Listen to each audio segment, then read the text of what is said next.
হযরত ইব্রাহিম বিন Adham রাহিমাহুল্লাহ একজন লোক গিয়ে ইব্রাহিমকে জিজ্ঞেস করতেছেন, ইব্রাহিম, আমি আপনার কাছে আসছি,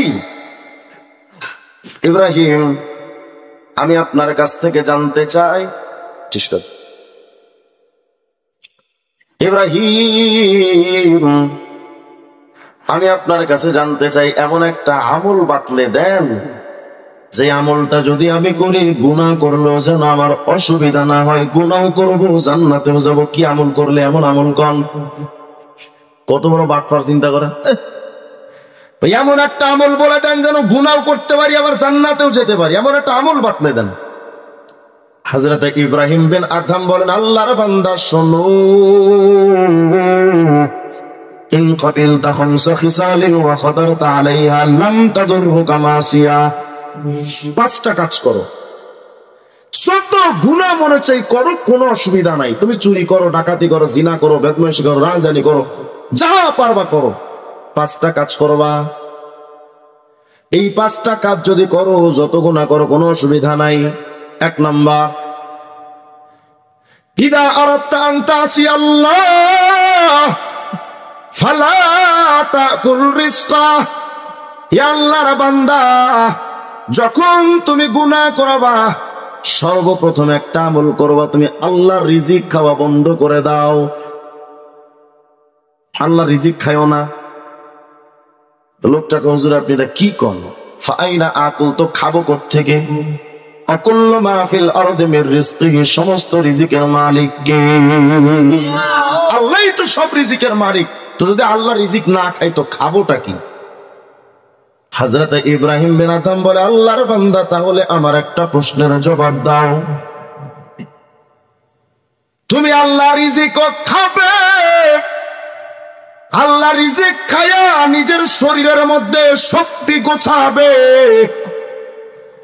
আল্লাহ রিজিক খায়া নিজের শরীরের মধ্যে শক্তি যোগাবে, আর এই শক্তিটা তুমি গুনার কাজে ব্যয় করবে, আল্লাহর রিজিক খায়া আল্লাহর সাথে নাফরমানি করবে, তুমি কত বড় গাদ্দার!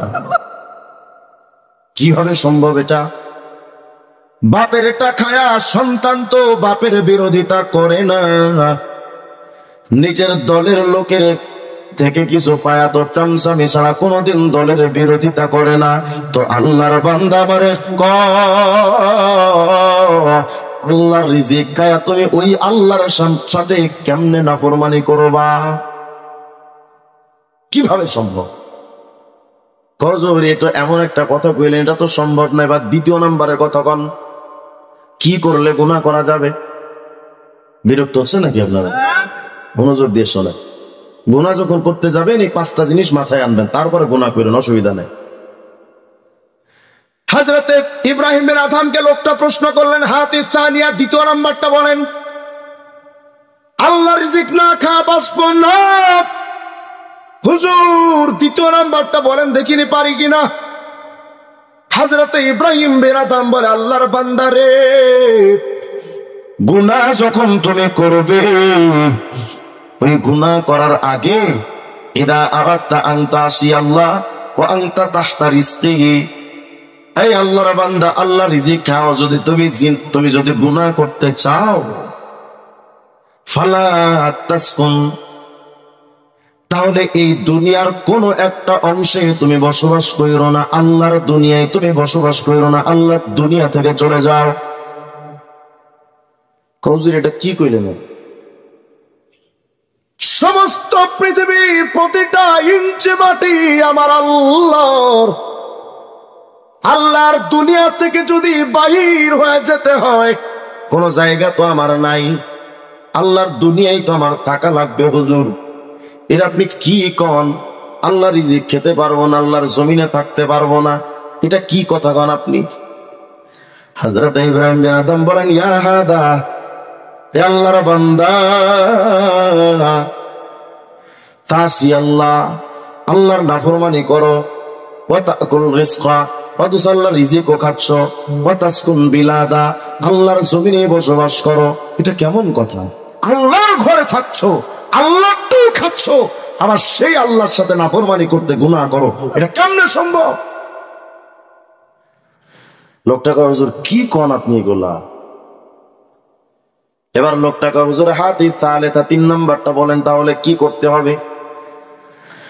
হযরত ইব্রাহিম বিন আদম বলে আল্লাহর বান্দা, তুমি যদি রিজিক আল্লাহটা খাও, আল্লাহর জমিনেও যদি বসবাস করে গুনাহ করতে চাও, তবে আল্লাহর বান্দা এমন জায়গায় গিয়া তুমি গুনাহ করো যেখানে লা ইয়ারাকাল্লাহ, যেখানে আল্লাহ তোমার যেন দেখতে না পায়, এমন একটা জায়গায় গিয়ে যত মন চাই গুনাহ করো। লোকটা বলে হুজুর আপনি এটা কেমন কথা কান? ওয়া মুত্তালিউন আলা মা ফিস সারাইর, পৃথিবীর সব সাতবক জমিন আসমান সহ কুল কায়নাতের মধ্যে এমন কোন জায়গা নাই যে জায়গাটা আপনার আমার মালিক দেখেন না। হুজুর আল্লাহই তো আমারে দেখেন, আল্লাহই তো শোনেন, আল্লাহর চোখের বাইরে আমি যাবোটা কোন জায়গায়? ইব্রাহিমের আদম বলে আল্লাহর বান্দা, মাখলুক হয়তো মাখলুক মানুষের সামনে গুনাহ করো না, তো মাখলুক হয়ে তুমি খালেকের সামনে কেমনে গুনাহ করবা? তুমি পকেট মারো কেউ দেখে না, দেখেন কে? বলেন না বলেন না, কে দেখে? তুমি মানুষের আইল কাইটা নিজের জমি বাড়াও, হয়তো পাওয়ারের কারণে কেউ কিছু বলতে পারবেন না, কিন্তু দেখেন কে? লোকটা বলে হুজুর 3টা যে বললেন কোনটাই মানা সম্ভব না, 4 নম্বরটা বললেন। ইব্রাহিমের আদম বলে আল্লাহর বান্দা, যখন তুমি গুনাহ করবা, হে আল্লাহর বান্দা, গুনাহ করার সময় মাথার মধ্যে একটা চিন্তা ঢুকাইবারি, এই সময় যদি মালাকুল মউত হযরতে আজরাইল আইসা যায়, তুমি যেই সময় গুনাহ করো ওই সময় যদি মালাকুল মউতের আগমন ঘটে, তুমি মালাকুল মউতরে বইলো, এই মালাকুল মউত আনজিরনি হাত্তা আতুব, মালাকুল মউত আমার একটু সময় দেন না, এই যে গুনাহ করছি একটু তওবাটা করেন, একটু সময় দেন। মনে করেন আপনি জিনায় ব্যস্ত, এই জিনা করা অবস্থায় মালাকুল মউত যদি আইসা আপনারে বলে এই যুবক ওঠ, তোর জানটা কবজ করতে আসছি, ওঠ। এই সময় যদি তুমি মালাকুল মউতরে বলো, মালাকুল মউত আজরাইল ভাই আমার একটু সময় দিন, তওবাটা কইরা লই, 1 সেকেন্ড তোমার যদি তওবার সুযোগ দেয় তাইলে তুমি গুনাহ করো, অসুবিধা নাই। লোকটা বলে হুজুর মালাকুল মউত তো এমন এক ফেরেশতা, 1 সেকেন্ড সময় দেবে না, সাথে সাথে তো জানটা কবজ করে নিবে। হযরত ইব্রাহিম বিন আদম বলে আল্লাহর বান্দা, যখন তুমি তওবার সুযোগটুকু মালাকুল মউতের থেকে পাবা না, তো গুনাহ কইরা জাহান্নামী হয়ে কিভাবে তুমি সাহস করো? লোকটা বলে হুজুর এই 4টার প্রত্যেকটা কোনটা মানা সম্ভব না। হাতিল খামেসা 5 নাম্বারটা বলেন। ইব্রাহিম বিন আদম বলে আল্লাহর বান্দা রে, তুমি যখন গুনাহ করতে যাইবা, গুনাহ করার সময় মাথায় একটা চিন্তা কইরা গুনাহটা কইরো। কিয়ামতের ময়দানে যখন জাবানিয়া ফেরেশতারা তোমার হাতের মধ্যে পায়ের মধ্যে জাহান্নামের বেড়ি পরাবে, টানতে টানতে যখন জাহান্নামের দিকে নিবে, হে আল্লাহর বান্দা, ওই সময় তুমি জাহান্নামের ফেরেশতাদেরকে বইলো, ওরে ভাইরা ফেরেশতারা রে, আমার একটু সুযোগ দেন, আমার ছাইরা দেন, আমি জাহান্নামে যাব না, সুযোগ দেন।